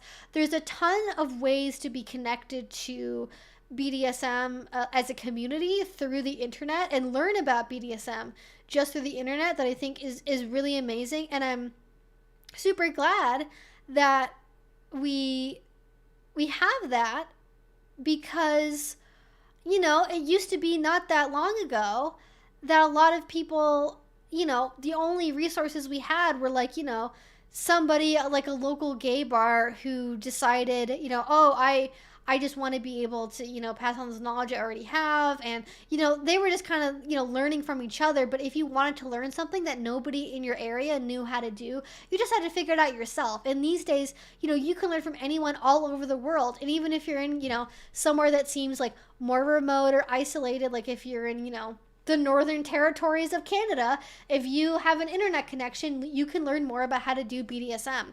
But where I run into problems with, how do I say this? Where I run into problems with online kink is when it comes to like DS relationships or like physical play. Because like obviously like being commanded to cane yourself, as someone that has done that, as someone that's done both, it does not feel the same as someone else doing it to you, even long distance. So I think you have to understand that it's not a perfect it's not a perfect system. It's not a perfect thing. And it's never going to be a one-to-one replacement. It's like one and like kind of tessellated a little bit over in this direction. I don't even know. Does that even make sense? Does tessellate even make sense in that sentence? I don't know. But it's not going to be perfect, but it's going to be relatively close, especially when it comes to DS relationships. And I'm not putting anyone down that has an online BDSM relationship or met their partner online or, you know, feels as absolutely devoted as humanly possible to their master they met online. I am just saying, you know, you can see a little bit of my dog, right? Right there. Can you see? Can you see the little shadow right there? That's my dog. I mentally myself, having done BDSM in person and starting that way and having multiple in-person, you know, real life BDSM long-term partners, I just really struggle with, like, I know that if I did, you know, an online kink relationship, that it wouldn't and it couldn't feel the same as something that happened in real life. And it's not because doing kink online is like lesser or not as good. It's just different. And I think where part of the problem is you don't have that kind of like in-person energy feedback. You know, with video chats and stuff, it definitely makes it a lot closer. But it's one thing to be there like with a partner and then like holding you accountable in the moment of like, you know, your expectation for today is to you know, sweep all the floors in the whole house, right? And you say, okay, yes, master, I will love to sweep the floors for you. And you do it. In real life, there's this very concrete, like, in-person feedback, monitoring, reward, and punishment where, like, they can very directly see if you've done what you say you're going to do. Whereas with online, it's very easy for people to role play, like, being completely devoted, no limits, you know, all that kind of stuff, and doing a more extreme version of kink that they literally would be unable to execute in real life because most people don't actually want to give up complete, full, total 24/7 control to someone about everything in their whole lives. And so it's easier, I think, to play at a more extreme version of kink than what actually happens than what can actually happen in reality, if that makes sense. Like, it's just like it's easier to like be like, okay, yes, master, I promise I swept the floors, and then like take a picture of the clean part of the floor and ignore the part that you like, you know, left the whole upstairs like completely untouched, right? Like, you can definitely kind of fib at things and kind of like get away with a little bit more of not completely obeying all the rules and the letter of the law when you are just doing stuff online. And again, just like from my perspective, like, I just don't think that as someone that has done kink in real life, that I could genuinely have an online kink relationship that would feel as real as ones that I've had in person. And that's just me. That's just, again, I want to be really clear about that. That's me. That's my own mental limitation about how I interact with BDSM, because I'm a very sensation, like, energy person, and I'm not necessarily very like physically affectionate necessarily. Like, it's not that. It's about like being there in the moment with that person, having a tactile experience of something in that moment rather than just like words on a page or on a screen or even over a video call. And that's me. But obviously other people have very fulfilling online BDSM relationships. I just wouldn't want to give anyone the impression that for like everyone, or even on average, that most people's online relationships are identical to in-person relationships, if that makes sense. Have you been to Burning Man? No, I have no interest in going to Burning Man either. I just don't. It's way too sexy for me. I'm too asexual for Burning Man, I think.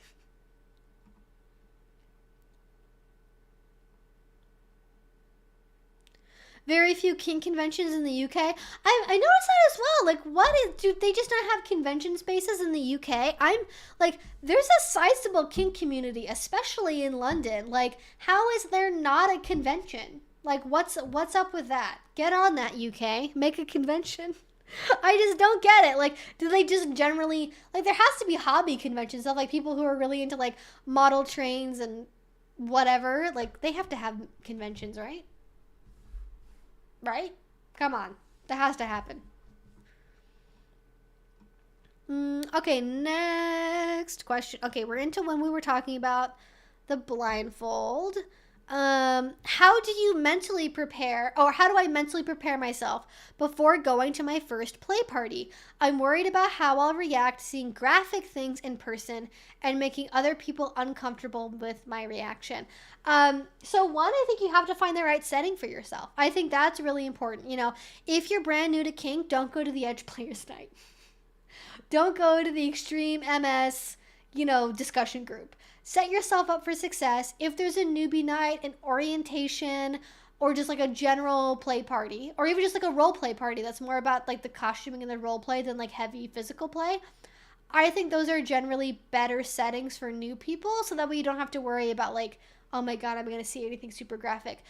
You can also message the event organizers and like politely ask them like, hey, like I'm new to the area. What can I expect if I go to a party like this? Like, what do most people do? What might I see when I'm there? I just want to make sure that I'm going to be comfortable being in that space. And I think as long as you're polite, I don't really see any like event organizers being offended by that or being like, oh my god, how dare you ask me about what's going to happen at this dungeon? That's like on a need to know only basis. Like, I don't see anyone being like too sassy about that, but hopefully you get an answer that way, so that way you can directly tell yourself, hey, like this is the kinds of things I know that I'm going to see. And just like remember that everything that's happening is consensual and wanted, and the people there are enjoying the experience and they're there to enjoy the experience. And just focus on that fact that everything is consensual, anyone can leave at any time, they all have a safe word.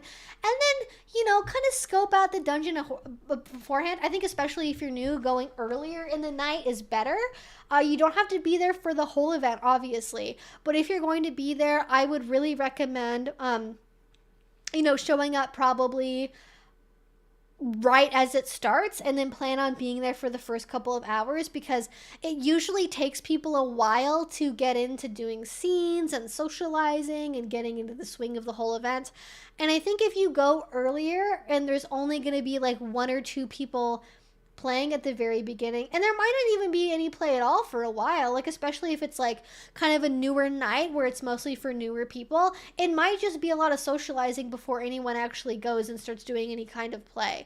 So go early, and maybe if you can kind of get a sense of like what the different furniture is, like spanking horses versus crosses versus like gynecology tables versus stockade. Like if you kind of know, okay, like I think I would be able to tolerate seeing a spanking, but anything related to medical play would like freak me out. Like kind of make sure in the room that's around the things that you would be more comfortable being around, and then don't be around the things that would make you uncomfortable. And again, you can leave at any time. You don't have to stay the whole time. And as long as you aren't like interrupting people's scenes, they probably aren't going to really notice your reactions anyway. So it's okay if you're like a little bit like, or I don't know about that, or whatever. Just as long as you keep it to yourself. Because I've definitely been to dungeons before where I see people doing some like shady ass shit, and I'm like, is he flogging her on the kidneys? Does he know he's flogging her on the kidneys? Is he punching her in the kidneys right now? What's happening? Like, I can be a little bit of a gossipy bitch. I gotta be honest. And so, like, if I'm with somebody at a dungeon and I see something that I'm not, like, a fan of from, like, a safety perspective, where I'm like, do they realize that that's, like, unsafe? Do you think they negotiated before that? Do you think she just, like, bleeds blood afterward? Like, she pees blood afterwards? Like, what do you think? I can definitely kind of do stuff like that when I'm at dungeons, but generally speaking, as long as you're not like saying something to people directly, or you're not like interrupting their scenes, they're probably not even going to notice if you're having a reaction. And just if you're not really sure what you're going to be okay being around, just like walk around, right? Just like stay mobile, walk around, kind of look and see what looks interesting, and then like stay by the things that look interesting and not with the things that don't.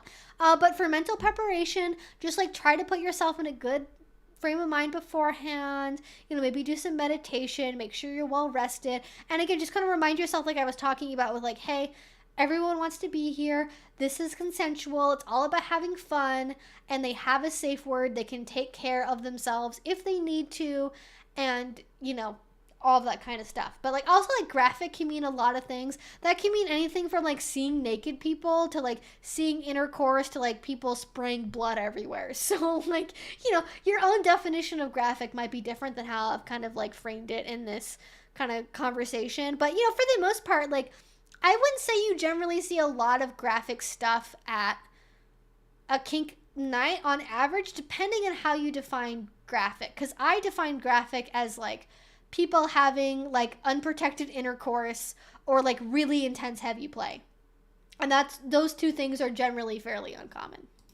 We have a super chat from Twixie. Too much kidney flocking at dungeon. Switch it up and do a flock of liver for a change. Listen,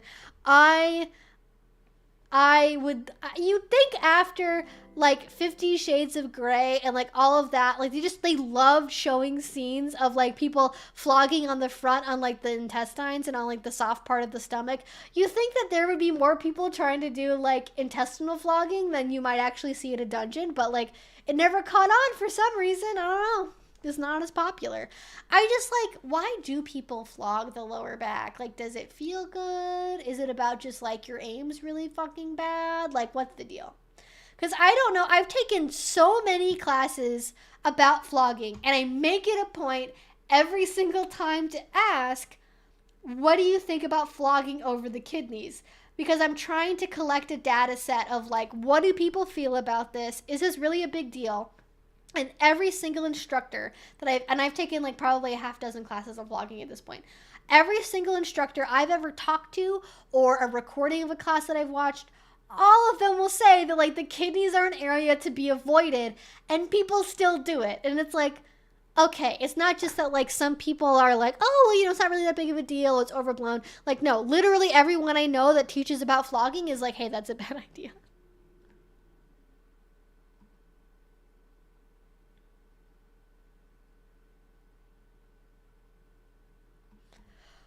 I've never actually seen Hellraiser. I know a lot of people are really into Hellraiser. I've never seen it. So I know a lot of people, it's a gateway for kink for them, but not for me. How do you feel about hoods? Love them. Great stuff. Love hoods. Perfect.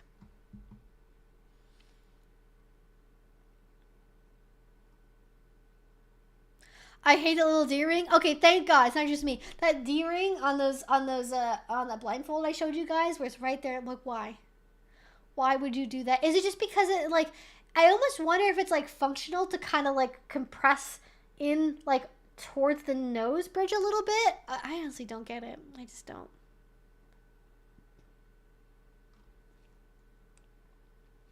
The see-through blindfolds are neat. You can't see out, but your eyes are fully visible to everyone else. Yes, and that's also a big part of it as well. It's like other people can see you, and it makes it easier. Like if you're kind of still developing your nonverbal communication with your partner, and they're trying to learn what your cues are, but you still want to experiment with like a little bit of sensory deprivation, having what they're called a one-way blindfold for a reason, because they can still see your eyes, so they can kind of tell a little bit like, okay, is she getting upset? Is she crying?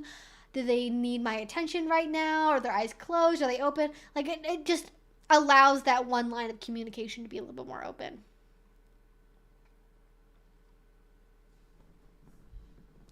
I'm so sad. Yaoi paddles predated Twitter, so no one remembers them. I think there's been enough YouTubers that have talked about yaoi paddles in their videos about like, hey, remember Tumblr? That I think people are remembering it now, thankfully, but... yeah, they are just not the thing they used to be at all. They used to be much more popular. Everyone's having a rough time with cucumbers, yeah. It's not, the cucumber market is not doing good. My blueberries in my yard, amazing. Cucumbers, tomatoes, no. It was just a complete crapshoot of a spring this year for what was actually going to end up making anything. Question, what is the best way to store insertable toys? I have a few, and I just bought underbed storage bags, but I don't know how to store the toys themselves. I don't think it's generally not recommended to use like sealable plastic bags. What I usually do for toys is oftentimes, do I have anything? I don't have anything near me I can show you, unfortunately. But a lot of them come with kind of like silken material, like drawstring bags. Those are really good, especially for certain silicone toys, because I don't know what it is, but certain silicone toys are just like so prone to getting lint all over them, and you really need to keep them in some kind of baggie so they don't like collect every piece of dust on your floor. But besides that, I'd recommend, actually, I like storing things in laundry bags. That seems weird. Like the zipper closure laundry bags. I like those because they're a little bit more discreet, so you can't really see what's inside them. And like most people wouldn't go looking inside of a laundry bag for something. But they are also breathable, and so you don't get like the trapping of like fumes and other stuff like inside the bag. But also like it's not so porous that it will let all the lint into all of your silicone toys. By the way, it's generally perfectly fine to have silicone toys touch each other. There was a long-standing belief amongst sex toy bloggers that you couldn't have silicone toys touch each other because it would make the silicone melt. That is not actually true. That used to be the case like much earlier on in like silicone becoming a widely used sex toy ingredient, because a lot of places were advertising their toys as being silicone, but they weren't entirely silicone, or they were actually mostly another other like kind of plastic where they can get really melty and weird, or like the silicone was like lower quality. There's a really, really great blog that's all about like, is it actually a myth that you need to, you know, have your silicone toy separated? So you don't really need to have them separated to the point they don't touch, but you can definitely you know, keep them in their own drawstring bags if you want. I just wouldn't do anything that's completely airtight, and I wouldn't do anything that's like, you know, gonna attract a lot of lint. But you know, as long as you're sanitizing them and drying them off and stuff before you put them in whatever storage article you're using, it's mostly gonna be fine, especially if you're just using it with yourself. All right, I'm gonna turn on the fan because it's getting a little too hot in here, so it might be a little loud. I'm sorry. I'm gonna try to make it not loud. It's just like 80 million degrees now. Oh, my fan's unplugged. Sorry, give me a second.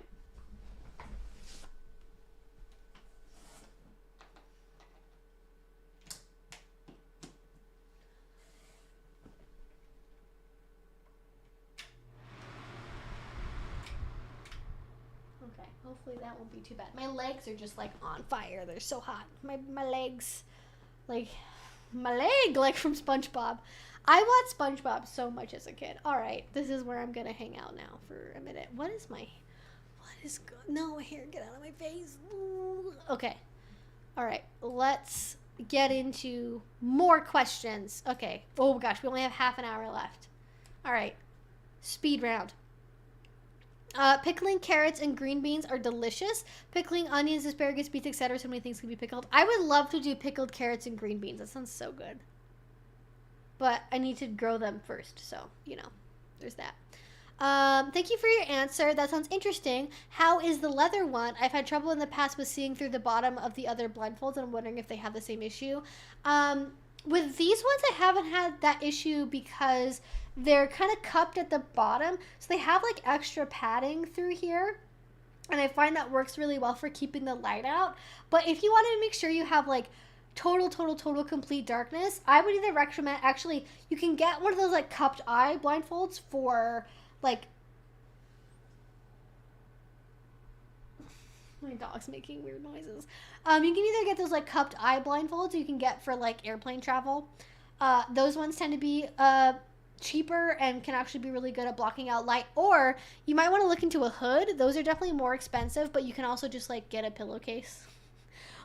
Like get a dark pillowcase, or like they make leather pillowcases as well you can get, and those ones can be also really good at blocking out light, but also they cover your whole face, so different use case sometimes compared to a blindfold. But I personally find the one from Mr. S Leather does a really good job at like blocking out light, but also that's so individual because everyone has like different nose profiles, different size of noses, different width of their nose bridge, different, you know, how high, like your eye sockets, like all of that can be so different from person to person that like just because something works for my eyes, it might not work for yours. But I've heard nothing but good reviews for the Mr. S leather blindfold. So, it definitely has a vote of confidence for sure. Welcome, Katie. Glad you can make it. Thank you for watching us live. The idea of right-wing people into BDSM is so wild to me. I mean, like, it's not wild to me because I think there's a very certain way of doing it where it's like, rich guy, has a secret sex dungeon, and like, I'm like, yep, that makes sense to me. But in other ways, I'm like, as part of the community, I find it a little bit more difficult. I'm like, how? What?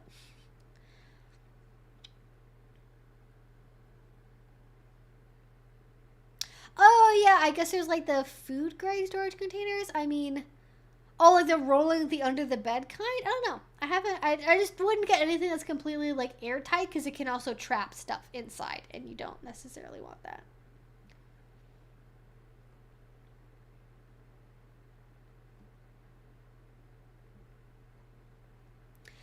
Hey, sorry I'm super late. How you doing? I'm doing great, Chris.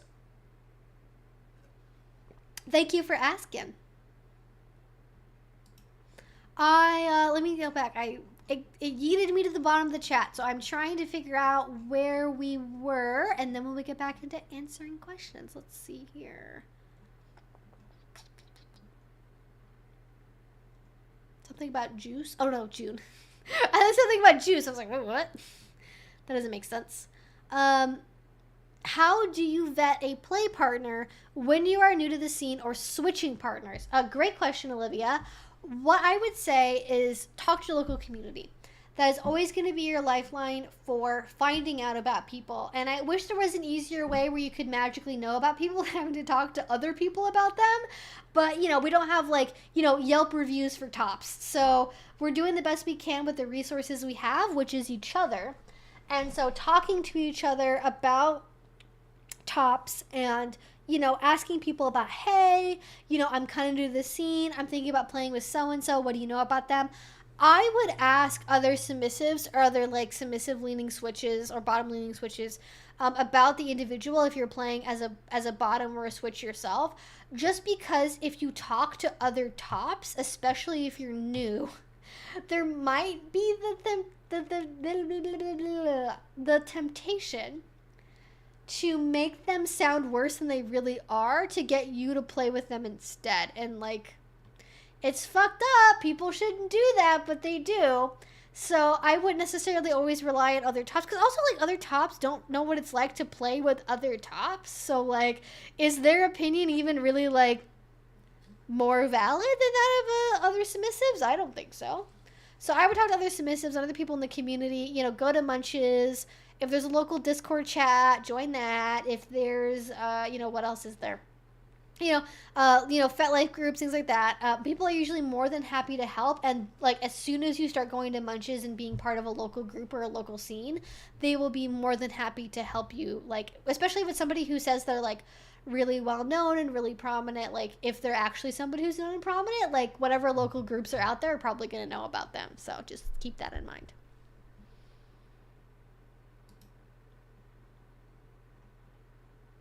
Any tips on battling jealousy? Oh, wait, where'd it go? Ah, there we go. Any tips about battling jealousy in an open relationship? Oh my gosh, this is such like a can of worms questions. So, and thank you. Yelp for Kink, you may be onto something. I would love to do something like that, Katie, but I think that there's a problem with, like, safety and with, like, privacy. So I don't know how we do that and, like, make it secure and make it safe, but if only in a different world, we can make that happen. But for jealousy and open relationships, there's so much different advice out there about dealing with jealousy, and it's not, jealousy, I think, is hard because it can be so many different things. The way that I sort of think about jealousy is not really so much as an emotion or a feeling on its own, but it's kind of like a cover emotion for a bunch of other stuff.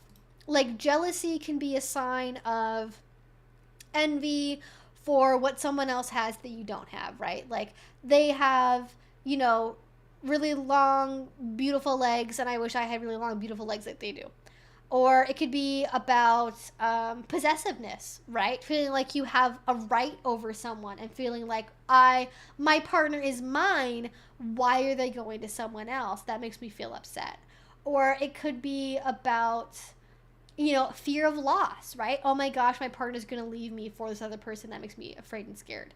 Or feeling inferior, feeling like, oh my gosh, this person's better than me. They're superior in some way. I can't offer anything. Why do they even like me in the first place? You know, general self-esteem issues, general feelings of insecurity in the existing relationship where you don't really trust the other person to like still want to be in a relationship with you because they're in a relationship with someone else. And I think the first step is kind of digging down into what is provoking that like instance of that like jealous feeling. Is it feeling like you might be replaced? Is it feeling like, you know, the other person's like so much better than I am? Like, what is the feeling of that jealousy? Because until you really know what it is, you can't really plan to address it. And I think some people have this approach of like stuffing down emotions and being like, these feelings are bad, these feelings are good, only feel the good feelings, ignore the bad, get rid of them, destroy them, because bad feelings are bad and don't deserve to be felt. And I don't feel that way, because I think that on the one hand, jealousy can actually be important because sometimes the feeling that we're identifying as being jealous isn't necessarily jealousy, but it might be a boundary violation.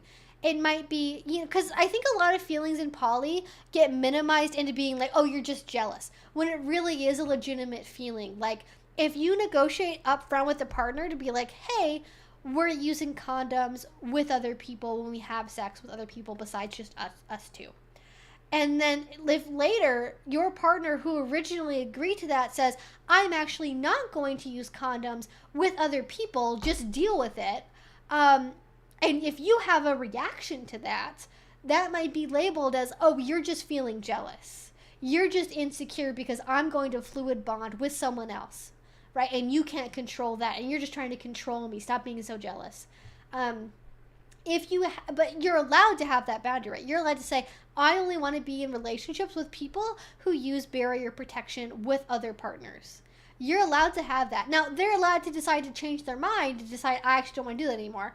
But they can't then turn around and tell you you're crazy and jealous and stupid for having a worry about it, because they knew that you had a boundary there already. So, like okay.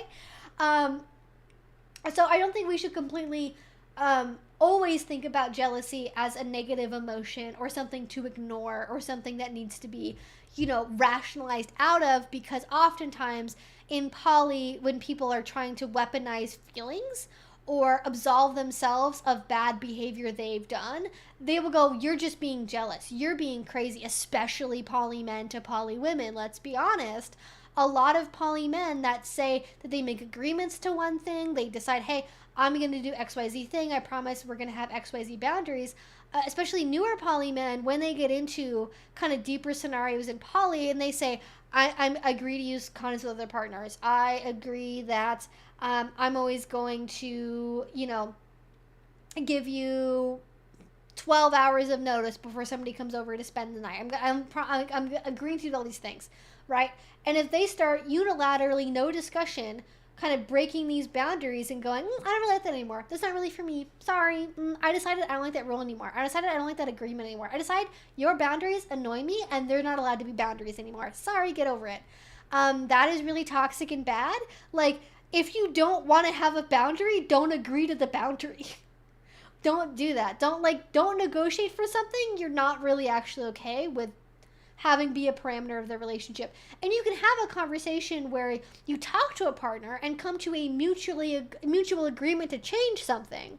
But there's this behavior that happens where people go, this is changing now. This is happening. Get over it. If you don't like it, you're being jealous. You're being possessive. You're being controlling. And it's like, no, we agreed to something and now you're changing it and telling me to get over it, but I'm the jealous and controlling one. Got it. So just be cautious about that. But in the case of like actual legitimate feelings of jealousy, insecurity, blah, blah, blah, etc., I think it really does take having a level of trust in your partner that they are going to stick to the agreements you've made, that when they tell you something, they're being honest, that they're being honest about their feelings and their intentions with other people, and also seeing that your worst fears are not going to happen, right? Or that it's not rational to have certain things be fears in the first place. So if you're afraid of them falling completely madly in love with this new person and leaving you because they're so much better, you might really feel that way the first couple of dates they go on when you don't really know the other person yet. But as it becomes more regular and you discover this, they keep going on dates, but they keep coming back to me and spending time with me and investing in me as well. Okay, maybe this isn't really the end of the world that we were afraid that it was.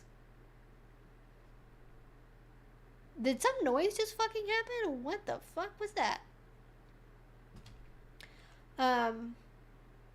Anyways, I don't know what that was. That just played out of my speakers for a second. But I just really...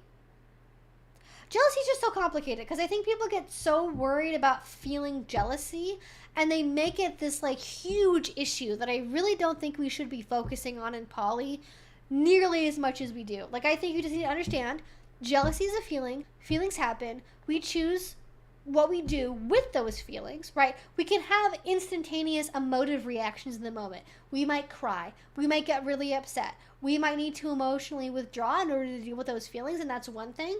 But we can choose how we act on those emotions and process them or either don't process them.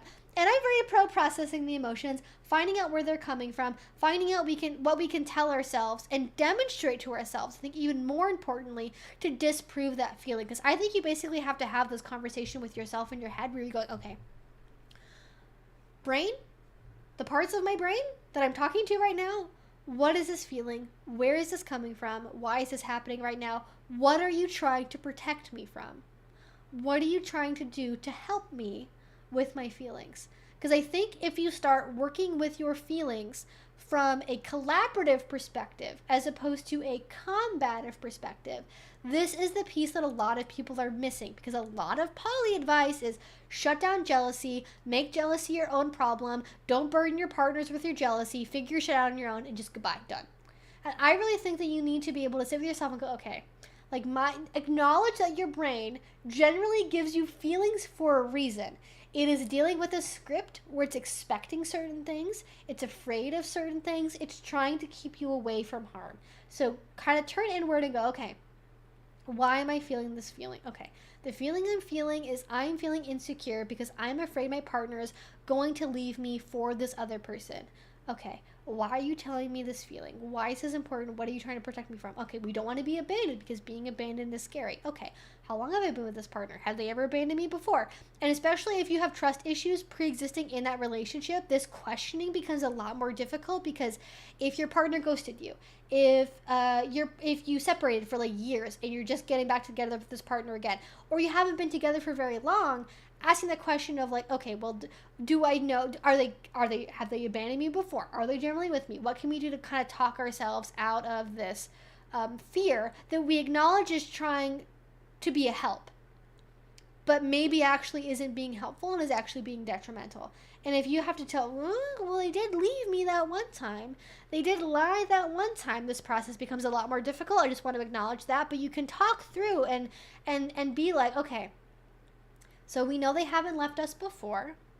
Have they given any indication with things they've said now that they will want to leave me for somebody else? No?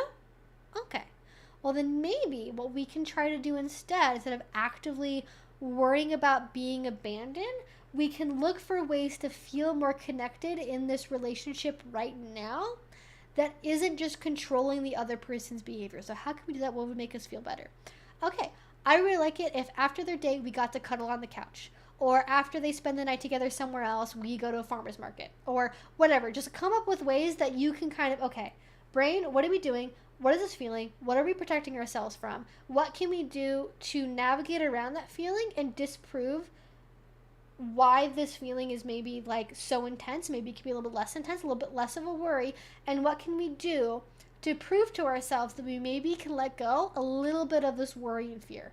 Because again, it's not about go away, stupid emotion, you're ruining my life, bad feelings, don't get out the squirt gun and squirt your emotions like a bad dog, okay? Like you're there to work with your emotions and know that especially jealousy is very oftentimes based on fear and fear of abandonment in particular. So you have to very gently work with those feelings because they tend to be really deep-seated things or like childhood, early, like very formative relationships. You need to be very delicate working around that stuff. So you have to find ways that you can work with your feelings to help your feelings be better and acknowledging that those feelings are trying to help you.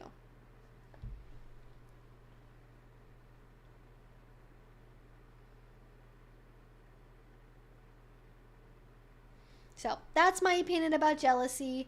I don't necessarily, this isn't going to work for everyone. This is very much based on like IFS like type therapy techniques. So if that's not your bag, it might not work for you. I just think that like constantly trying to defeat jealousy with like a sledgehammer doesn't really work. It's a very like, a lot of poly advice is very much based from like this perspective of like the advice from like the alpha male white poly guy and his like alpha female partner, because they're the ones with like the most power and authority in those like relationship structures, and they're just like, yeah, just like stuff down all your emotions and beat them over the head with a stick.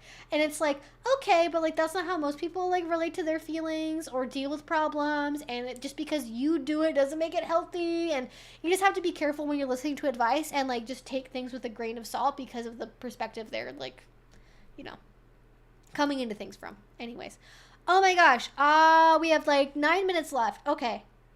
Whew. All right. I'm gonna try to get to a couple more questions if I can, just depending on what kind of questions we get into. I'd say jealousy is more of a general emotional warning, and it's up to the person to deeper to examine what that might be wrong. Yes, exactly. Like it's definitely like it's an alert button. You have to find out what that alert is for, and then start working on that and like debugging it basically.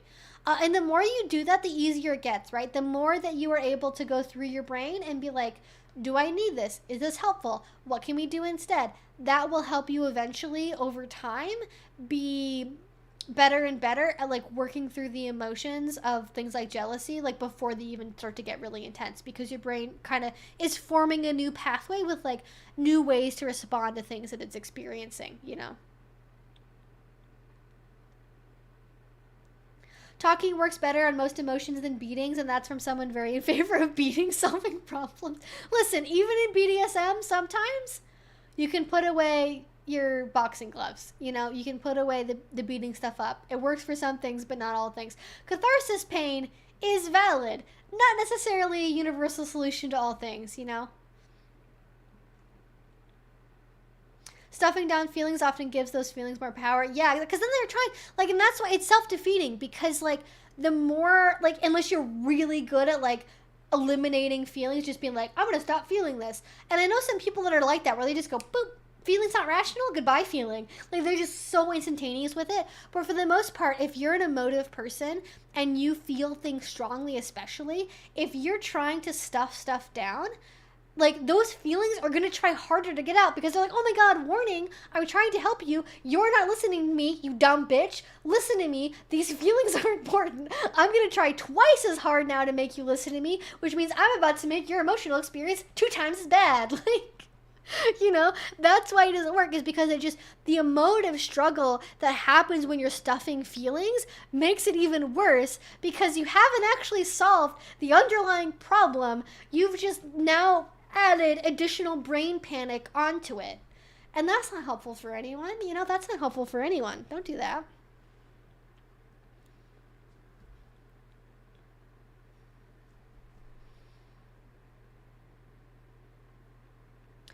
How much compromise has to happen to make it work? Depends on the people. I don't know. Some people are just like, they're so in sync right away, where they just don't need anyone or anything to really be compromised on. They're already so in sync with their needs to where they're just like, It's just how it is. And other people do need a lot more work to navigate where they're at. I just think you can't be, I think it has to be at least like, I don't know, 35, 65? Like at the bare minimum to make any kind of relationship work. Closer to 50-50, closer to 40-60. But if you're getting into like most decisions and compromises are like 90-10, 80-20 type decisions, like eventually it's going to start building up resentment and feelings like your needs aren't really being met in the relationship in a genuine way. Should there always have to be compromise on one side and not the other? No. I don't think it has to be exactly equal. Like, it depends on what the compromises are about. And I'm assuming they're probably going to be about different things.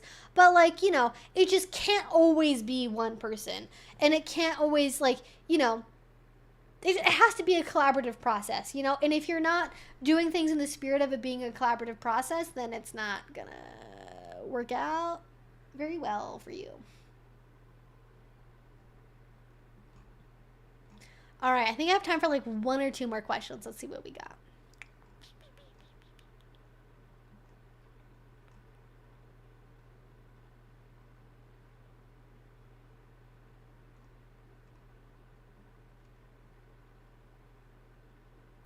Thank you for answering my question, Evie. There's actually metal butt plugs that I'm storing. I don't have anything silicone. Okay, perfect. Yeah, I definitely would get like those more like cushiony protective strings, like the drawstring bags for them, because the metal can definitely rattle around and be kind of heavy, and like having some cushion on them will keep them from like knocking into each other and being like really annoying and loud.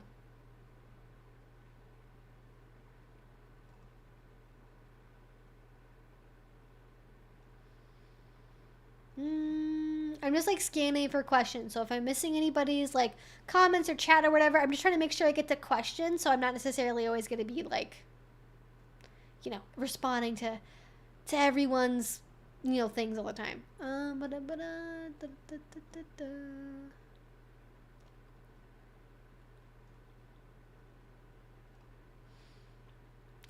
Does a DS relationship exist with the dominant being bratty and spoiled and the submissive is catering to them but not findom, because that would be no money involved? Yes.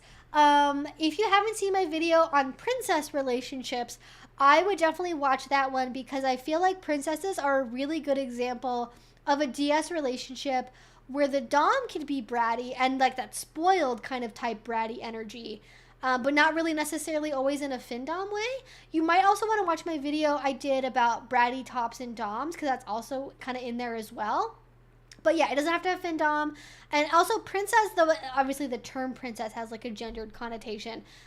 You know, prince, royal, queen, duchess, duke, whatever kind of label you want to use for that type of relationship also just still totally works.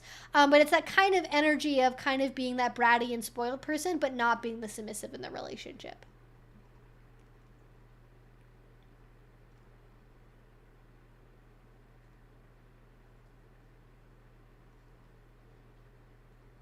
Oh my gosh, hydration reminder. Good point. Nightbot does not answer questions. Nightbot is just there to remind people to how to use super chats and what my Patreon is and where the FAQ is. That's what Nightbot is for.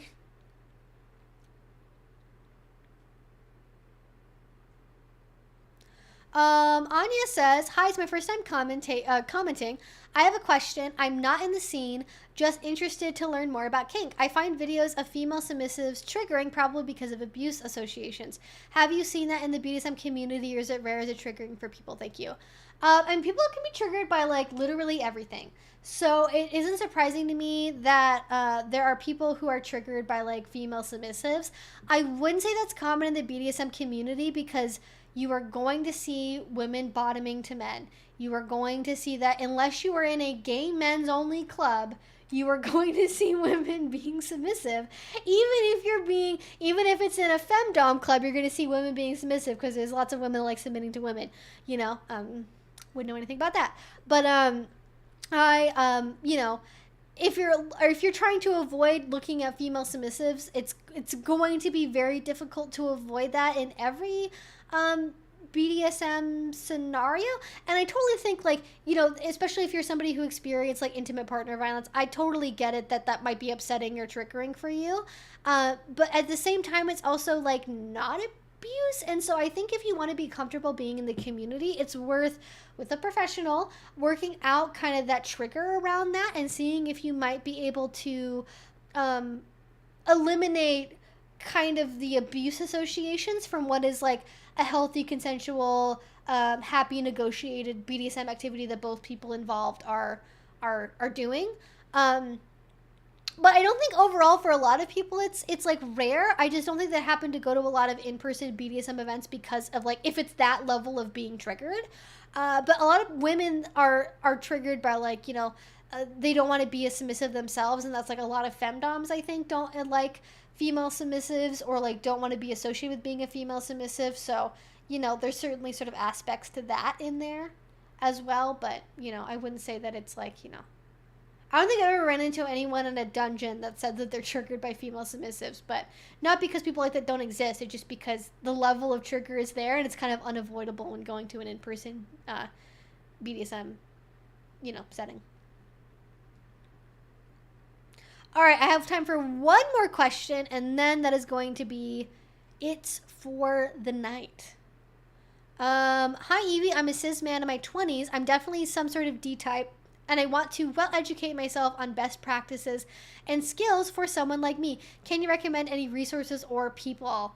Definitely What's a Safe Word is great. They do definitely have some instructional videos, but not a lot.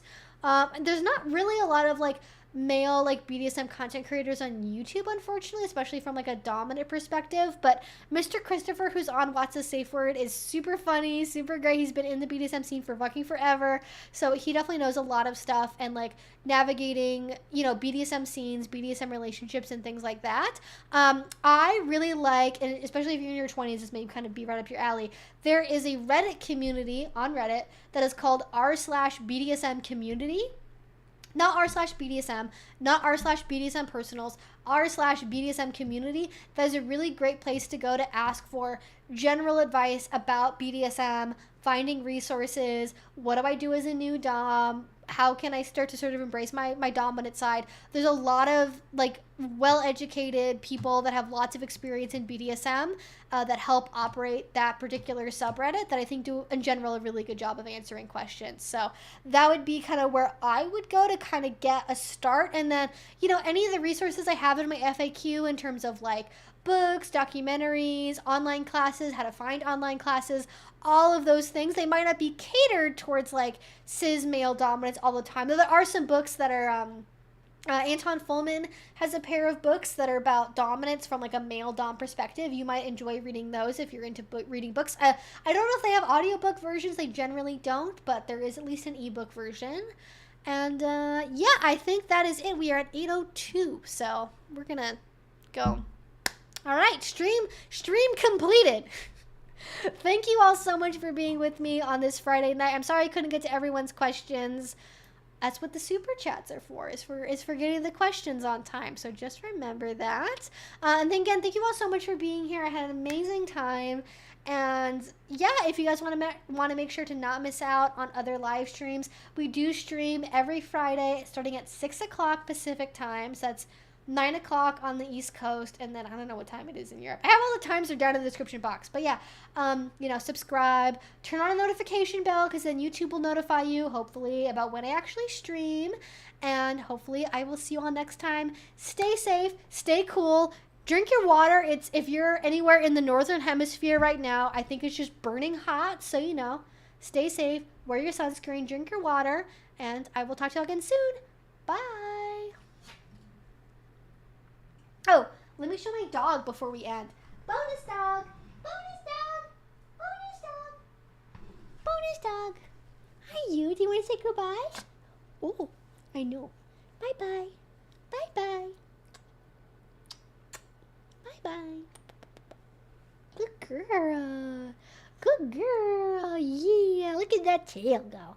Look at that tail go. All right.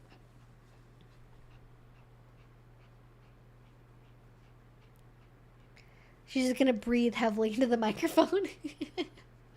All right, good night, guys. I will see you all hopefully next week. Stay safe.